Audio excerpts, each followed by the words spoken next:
ஒரே நாளில் மக்கள் நலன், மின்சாரம், சினிமா, முதலீடு, விளையாட்டு. தமிழ்நாடு அரசு போட்ட முக்கிய மூவ்ஸ் இதுதான் உறவுகளே. இன்று தமிழ்நாட்டில் அரசு என்னென்ன செய்தது, முதல்வர் விஜய் இன்று என்ன நடவடிக்கைகள் எடுத்தார், 3 நிமிடத்தில் முழு அப்டேட் பார்ப்போம். உறவுகளால் நான், உறவுகளுக்காக நான், உங்கள் சிபி நவீன். அனைவருக்கும் வணக்கம். இது ஜனநாயகன் நியூஸில் சிஎம் டுடே. முதலில் தமிழ்நாடு முழுவதும் உள்ள அம்மா உணவகங்களை மேம்படுத்த முதலமைச்சர் உத்தரவு பிறப்பித்திருக்கிறார். உணவின் தரம், சுத்தம், கட்டமைப்பு வசதிகள் ஆகியவற்றை மேம்படுத்த உள்ளாட்சி அமைப்புகளுக்கு நேரடியாக அறிவுறுத்தலும் வழங்கப்பட்டுள்ளது.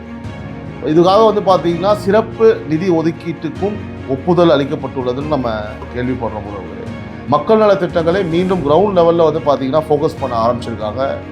ஸோ இப்போ இது நல்ல ஒரு பாசிட்டிவ் சைனாக நம்ம பார்க்க முடிகிறது. அடுத்தது, தமிழ்நாடு திரைப்பட தயாரிப்பாளர் சங்கம் நிர்வாகிகள் இன்று முதலமைச்சரை நேரில் சந்திச்சிருக்காங்க.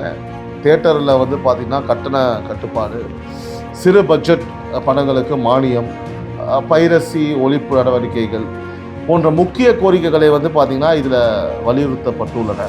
மேலும் 10 லட்சம் ரூபாய் நிவாரண நிதிக்கும் வழங்கப்பட்டுள்ளது. வாழ்த்துக்கள். இதற்கிடையில் தமிழ்நாடு முழுக்க கோடைக்கால மின் தேவையை சமாளிப்பது குறித்து இன்று உயர்மட்ட ஆய்வுக் கூட்டம் நடைபெற்றுள்ளது.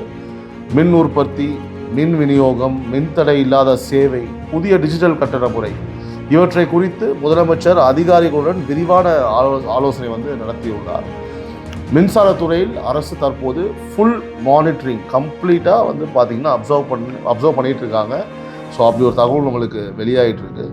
அதே நேரத்தில் CR7 சர்வதேச முதலீட்டு குழுவினர் இன்று முதலமைச்சரை சந்தித்து முக்கிய ஆலோசனை நடத்தியுள்ளனர்.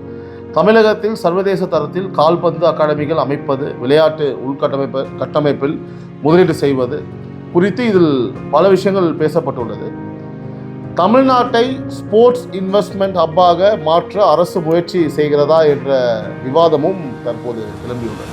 மேலும் ரெனால்ட் இந்தியா மற்றும் ராம்கோ குரூப் உயர்மட்ட நிர்வாகிகளும் இன்று முதலமைச்சரை சந்தித்து தொழில் மற்றும் முதலீட்டு வளர்ச்சி குறித்து ஆலோசனை நடத்தியுள்ளனர். கார்ப்பரேட் செக்டார் தற்போது புதிய அரசின் அணுகுமுறையை க்ளோஸாக கவனிக்க ஆரம்பித்திருப்பதும் குறிப்பிடத்தக்கது.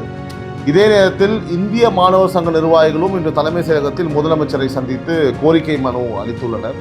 அதேபோல் போலீஸ் இன்டெலிஜென்ஸ் மற்றும் அட்மினிஸ்ட்ரேஷன் சைடில் தொடர்ச்சியான ரீஷஃபில் மற்றும் மானிட்டரிங் நடவடிக்கைகளும் நடைபெற்று வருகிறது. உறவுகளால் நான், உறவுகளுக்காக நான், உங்கள் சிபி நவீன். நன்றி, வணக்கம். இது ஜனநாயகன் நியூஸ், சிஎம் டுடே.